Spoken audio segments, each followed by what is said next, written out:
Hello! Aujourd'hui, j'avais envie de vous parler du processus de manifestation, de création et des égrégores. Parce que c'est des choses qu'on utilise tous les jours, qu'on soit conscient ou non, et qui participent à manifester des choses dans la vie. Et en fait, le problème qu'on rencontre, c'est que on manifeste des choses qui ne sont pas en accord avec ce qu'on veut vraiment manifester, et on ne parvient pas à manifester les choses qu'on veut vraiment manifester au fond de nous-mêmes.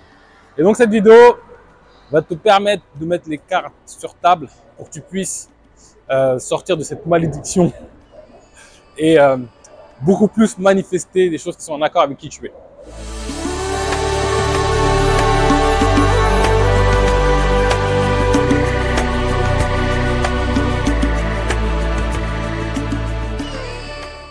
Bonjour, bienvenue dans Enquête spirituelle, la première chaîne qui traite en profondeur des réalités spirituelles. Je m'appelle Bakary Niakhaté et ici sur cette chaîne, je te parle de connaissance de soi et du divin. Car c'est en s'éveillant sur ces questions que nous, l'humanité, nous allons bâtir un monde meilleur, nous rapprocher de Dieu et réussir notre passage sur Terre. Donc si toi aussi tu veux t'éveiller spirituellement, deux choses à faire. La première, tu t'abonnes, tu actives la cloche pour être sûr de ne pas rater les vidéos puissantes comme celle-ci que j'y partage chaque semaine. Et deux, va dans la barre de description et accède gratuitement à un test de personnalité. Fais ce premier pas vers l'éveil, car celui qui se connaît vraiment connaît le tout. Alors ça étant dit, rentrons maintenant dans le vif du sujet. Les égrégores, le processus de création, comment ça se passe? Il faut que tu saches que la pensée est créatrice. Alors, c'est une phrase qu'on entend beaucoup et pourtant elle est juste. Elle est juste et on ne se rend pas compte d'à quel point elle est juste. Et c'est ça le problème. On a tous l'impression que c'est une phrase dite comme ça, oui voilà, bon bah, ouais, bisounours, si la pensée était créatrice, bah, ça serait quand même... Est-ce que tu peux me rappeler combien tu as de pensées par jour? Alors, je sais plus c'est qui dit, je sais pas le chiffre exact, mais tu tapes sur Internet, tu vas avoir des chiffres qui vont arriver. 60 000 pensées par jour, un truc comme ça. Alors, pour moi, ça, c'est pas de la création, c'est du crabouillage. C'est pas de la création, c'est du crabouillage. Là, tu as un enfant qui prend un papier qui dans tous les sens. Et donc, c'est pour ça que dans les méditations que nous faisons, on apprend justement à focaliser nos pensées, à ne pas aller dans tous les sens. Parce que notre réflexe naturel, notre habitude, c'est d'aller dans tous les sens, c'est de faire du crabouillage. Et donc, il y a celui qui fait une œuvre d'art, qui dessine une œuvre d'art, et celui qui fait des crabouillages. 99% de la population fait des crabouillages. C'est pas bien, c'est pas mal, c'est une expérience. Le problème, c'est que c'est pas à ça qu'on aspire. Moi, j'aspire à du Van Gogh, à du Picasso. Et encore, Picasso, je ne sais même pas si c'est... Est-ce que c'est beau, Picasso? Dites-moi en commentaire. Est-ce que c'est beau, Picasso? Parce que si Picasso, c'est beau, je pense que j'ai des talents, moi aussi. Hein. Je peux faire des choses. Enfin bref. Crabouillage vs création. Et donc, si moi, demain, je commence à penser à une belle voiture rouge. Déjà, il faut que tu saches que tout est vivant. Ça, c'est important de le conscientiser. Tout est vivant.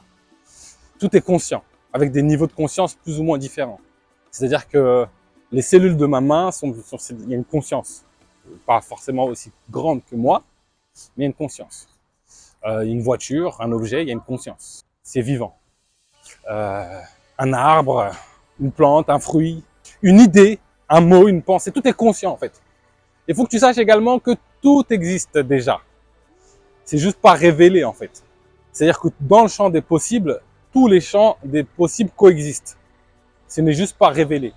Et donc créer, c'est manifester, c'est faire apparaître une particularité parmi tous les champs des possibles. Un peu à l'image que j'aime bien donner, c'est la feuille blanche. Sur ma feuille blanche, il y a tous les dessins dessus. Et donc dessiner un cœur, c'est faire émerger le cœur parmi tous les champs des possibles de cette feuille blanche. Et donc, tout ce que tu veux vivre, ça c'est la bonne nouvelle. Je sais pas moi, si tu veux perdre 5 kilos, si tu veux gagner au loto, ou devenir président d'une ONG, ou d'une entreprise, si tu veux te marier, si tous les champs des possibles existent. Et chaque pensée, chaque expérience, c'est un être vivant. Il y a une conscience derrière, avec des niveaux de conscience plus ou moins grands. Et donc, si moi je rêve d'avoir une voiture rouge, et donc que je mets ma pensée là-dessus, qu'est-ce qui se passe dans l'invisible? J'appelle cette entité la voiture. je crée dans l'invisible cette voiture qui existe déjà en fait. Et à force d'y penser, à force de l'observer, j'augmente la probabilité qu'elle se manifeste dans ma vie. C'est-à-dire qu'elle passe du monde subtil au monde réel. En fait, je la fais apparaître. C'est comme si je prenais un coup de crayon et que je faisais apparaître un trait, un mot, parmi tous les champs des possibles qui sont écrits sur la feuille blanche.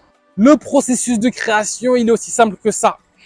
Et donc, l'égrégore que je crée quand je dis je veux une voiture rouge de telle marque, eh ben, il y a quelque chose que j'appelle de l'invisible. Et ensuite, alors, si on reprend Paulo Coelho, tout l'univers conspire à me la faire apparaître en vrai. Le truc, c'est que on a 60 000 pensées par jour. Donc, on fait des grabouillages au lieu de créer. Et du coup, parmi toutes les pensées, pourquoi donner plus de poids à la voiture que la rancœur que tu peux avoir pour quelqu'un? Parce que même la rancœur que tu peux avoir pour quelqu'un, ça, c'est une conscience aussi. C'est comme si tu appelais une entité. Tu l'appelais à apparaître. Et cette entité, au début, elle est loin, etc. Mais quand elle est là, elle veut rester. Elle ne veut pas mourir. Donc elle s'inscrit en toi quelque part. Elle fusionne presque avec toi en fait. C'est comme si elle te hantait quelque part, sans être dramatique. Hein. Et en fait, c'est ça le truc. Contrôlons notre mental. Et c'est pour ça qu'on appelle beaucoup à la non-pensée. À être dans cet état de non-pensée. À mettre son mental sur off. Parce que qu'est-ce que tu ne crées pas en fait? Tu crées dans tous les sens. Alors moi le premier, hein, là je vous parle, mais je suis concerné en premier. Et donc c'est pour ça que l'exercice de méditation, c'est quelque chose de profond. Parce que ça permet de faire le tri là-dedans. De couper le mental, de savoir le pause. Quand je vais vouloir créer, je ferai appel à toi. Dès que j'ai fini mon processus de création, pause. Tu vois, plutôt que de faire un crabouillage sur ma feuille, je prends mon stylo quand c'est le moment, je dessine un aigle et j'arrête de dessiner. Et en fait, il n'y a pas d'autre travail à faire. Donc l'énergie est déployée que pour ça. Et donc, l'aigle apparaît beaucoup plus rapidement devant moi. C'est comme ça que ça se passe. C'est comme ça que ça se passe. Que tu le veuilles ou non, c'est comme ça que ça se passe. Et donc, il faut que nous apprenions à mieux maîtriser notre mental, à mieux l'orienter si on ne veut pas créer du crabouillage dans notre vie. Si on ne veut pas créer du n'importe quoi quelque part. Alors, je ne dis pas que nos créations, c'est du n'importe quoi, hein, c'est important de le souligner. Mais en fait, on subit notre création. On subit notre création. Mais comme on est tellement puissant au fond de nous-mêmes, ça offre quand même du sens. Ça nous permet de grandir. Parce que tout ce qu'on crée, en fait, on le crée pour notre bien. C'est comme si on était puissant malgré nous. Malgré notre crabouillage, émerge une vérité profonde. Le problème, c'est que ça ne correspond pas à ce que tu veux manifester. Et donc, si tu veux passer de « je subis la vie » à créateur de mon expérience de vie, apprends à maîtriser celui-ci là. Apprends à le faire taire. C'est pour ça que j'ai créé ce groupe Telegram. On fait des méditations chaque semaine.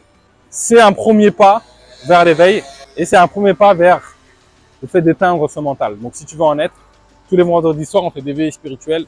Clique sur le lien en commentaire, tout en bas. Donc, voilà comment fonctionnent les égrégores. Et donc, tu vois, quand on parle de programmation mentale, etc., etc., on pense que ça concerne que notre petite personne. Et donc, si on le croit, pareil, ça se limite à notre petite personne. Et encore, ça transcende en vrai. C'est juste que ça nous crée l'illusion qu'on ne va pas chercher plus loin. Tu peux programmer tout ce qui existe en fait. Tu as ça en toi. Alors, tu sais pas le faire, c'est une chose. Ça ne veut pas dire que tu n'as pas ça en toi. Parce que tout ce que tu vis, c'est le reflet de ça.